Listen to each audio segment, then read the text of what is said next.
Minnesota Q calling Martin. Come in, Martin. I am right here, Minnesota. All right, there you are. Listen, we got a family activity about to start. Yes, we do, and it's called the Worm Pit. Worms. Why'd it have to be worms? Just like in the story, they'll have to get across a bridge over a pit of worms. And just like in the story, it'll help them a bunch to dress like adventurers. Right.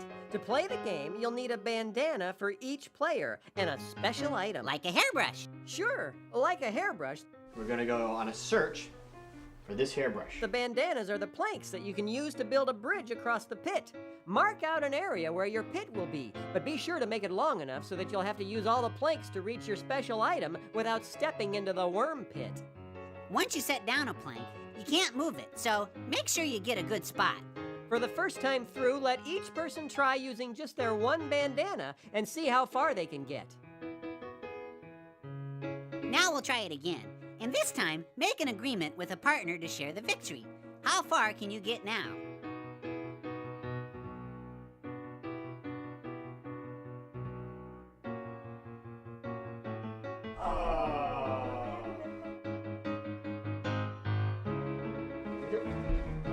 For the last attempt, have everyone agree to use their planks together to get across and reach the special item.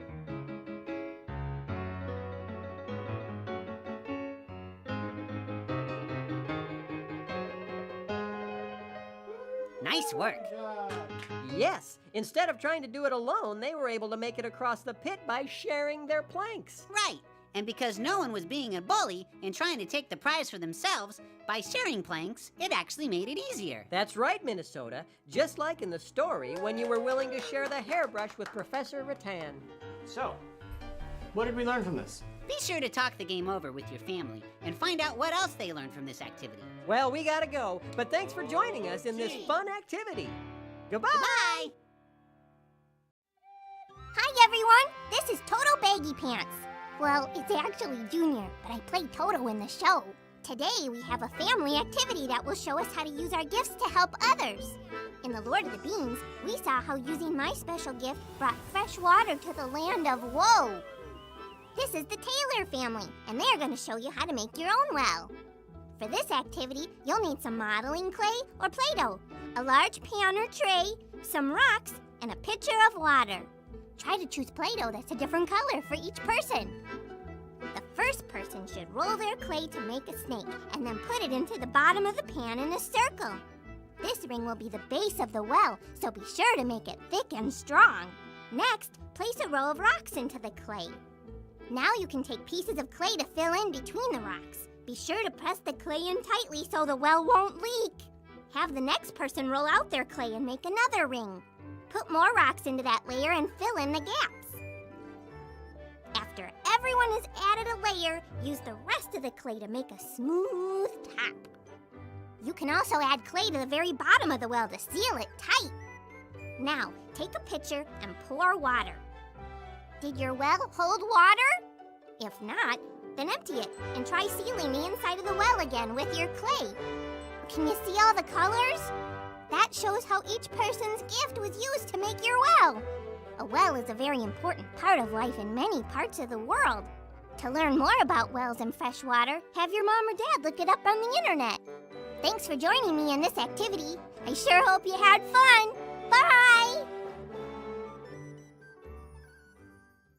Hello, kids! Dr. Watson here. Solving mysteries is really fun, so I thought I'd share a clue-finding game that you can play with your family. Ready to play? Here we go! The game's afoot!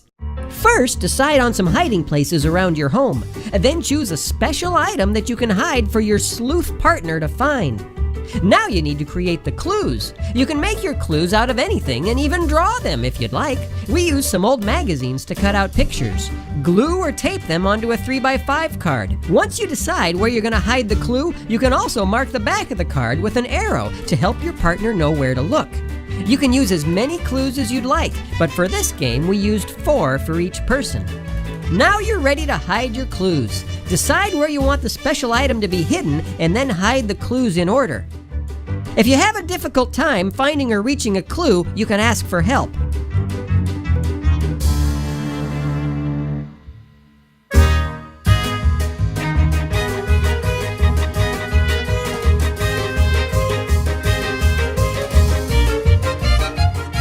the game by giving your partner the first clue.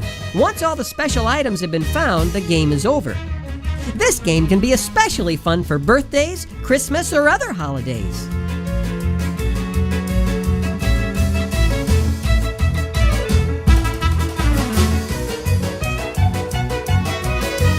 You can make the game easier or harder depending on the types of clues you give. Great job finding all the clues! Hope you enjoyed playing the game. See you next time! Hi kids, Larry Boy here. Today I wanted to show you a fun activity you can do with your family called Larry Boy's Web Maze. You'll need a couple of rolls of string or twine in different colors. Then, decide where you want to build the maze. We chose a swing set. Start by unrolling the twine and wrapping it around and over and through and between and under and outside and inside. Well, you get the idea. Pretty soon, you'll have a web maze. This is the Vollmer family, and they're going to show us a fun game you can play in the maze. Have 2 or more members start at one end of the string and race through the maze to the other end. Our rule was that you had to keep one hand on the twine the whole way. The first person to the other end wins. You can even make a small prize for the winner. There are lots of ways to play this game. You can do a relay or even walk it backwards. I'm sure you'll come up with a lot of fun ideas. Hope you had as much fun as we did. Goodbye!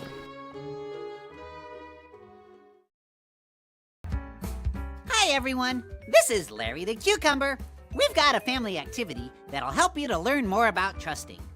This is the Fritz family. They're going to show us how to do this fun activity. In our story, Gideon had to learn to trust God as he went to battle with only horns and flashlights. You won't have to go to battle, but this activity will test your ability to trust. You can do this activity indoors or outdoors. You'll need some fun treasures and something to use as a blindfold. Start by laying out the treasures in your yard or living room. You can do this activity one at a time or as teams. Take turns seeing how quickly you can retrieve each item safely while blindfolded. Have someone give you directions to the right spot, but be careful not to run into anyone.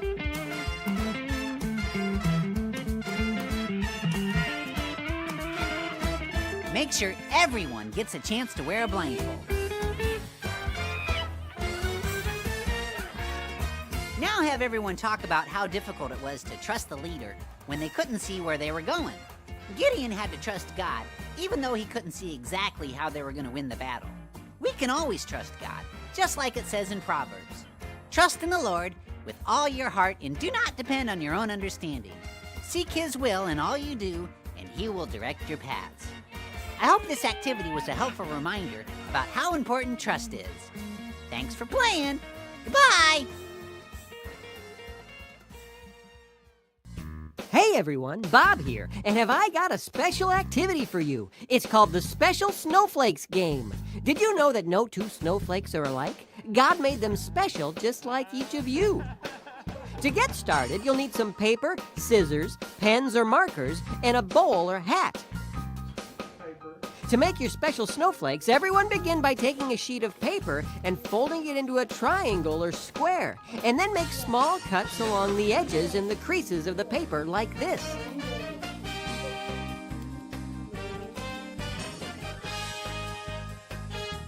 Let's see everybody's snowflakes. Now unfold the paper to reveal your special and unique snowflake. Everyone's snowflakes look different, don't they? I made a star! Now everyone write your name on one side of the snowflake, fold it in half and toss it in the bowl or even a hat. Hey, Larry's got some great hats. Maybe he'll let you borrow one if you need it. You can also make some extra snowflakes and write characteristics, descriptions, or talents on them.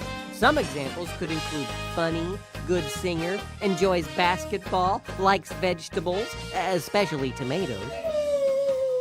Good. Okay, now that all the snowflakes are in Larry's hat or your bowl, take turns pulling a snowflake out. If you pull your own, just toss it back in and pull another. Once you've got a snowflake, read the name and then share something about that person that makes them unique or And special. I like Mommy because she's a great cook. If you pull a snowflake that has a description on it, Say the name of someone in the group that you think fits that description and why. Keep playing until there are no more snowflakes left in the bowl and everyone has had a chance to say something special about one another. Well, now that you know how to play the snowflake game, have fun playing it and let your family and friends know just how special they are. Because remember, God made each of you special and He loves you very much. See you next time.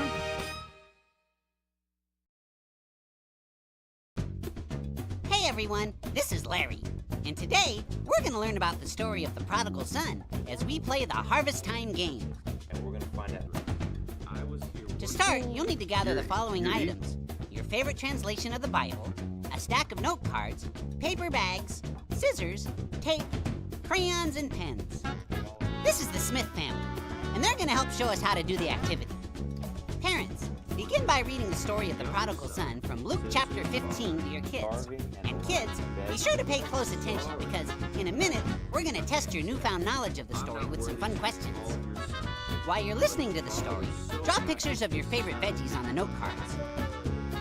Once you've finished reading the story, parents can take a few minutes to write down questions on the back of the note cards and fold them in half. They could be questions like, what did the son ask his father to give him?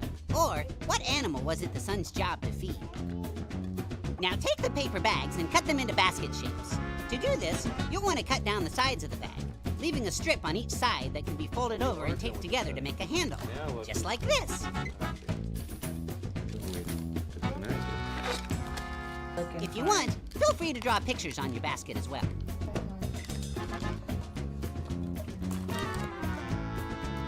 Next, stand all the cards on a table and have each child take turns selecting one. When a card is selected, read the question aloud. That's right. Whoever answers the question correctly first gets to place that veggie card in their basket. Once all the cards are gone, look and see who's gathered the biggest harvest. Finally, don't forget to talk more about the story of the prodigal son and the lesson that it teaches.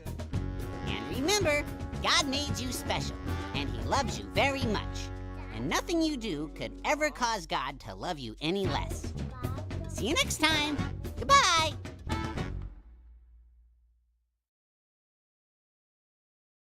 Hey everyone, welcome back to another family activity. Today we're going to do something a little different. You see, every day we get letters from kids just asking, what can I possibly do to help others when I'm just a kid? Well, I'm here to tell you that there are lots of ways you can help others. You could start by simply helping your dad carry out the trash or by helping your mom wash the dishes. Maybe you could send a card to a friend who's not feeling well. You could even help your brother or sister clean up their room. This is Lucy. She had a simple idea to sell greeting cards that she'd drawn herself. I draw cards with animals and things on them that I can sell for $2 each. She could use the money to have a water well built in Africa that would provide clean water to families there. We were on the computer and Lucy saw a video clip of children in Africa walking miles and miles to get water every day. That was really sad, and I wanted to do something that helped.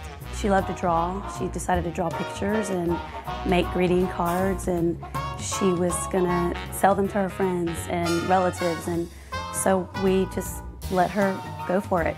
Lucy really wasn't sure how much money she could raise, but she decided to give it a try.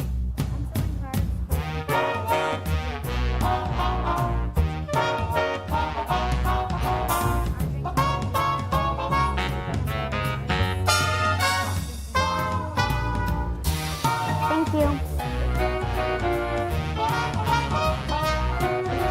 Thank you. Thank you. So far, do you know how many wells she's been able to build? More than 6 wells for African families. That's over $16,000. Each well can serve enough clean water for 3,500 people a year.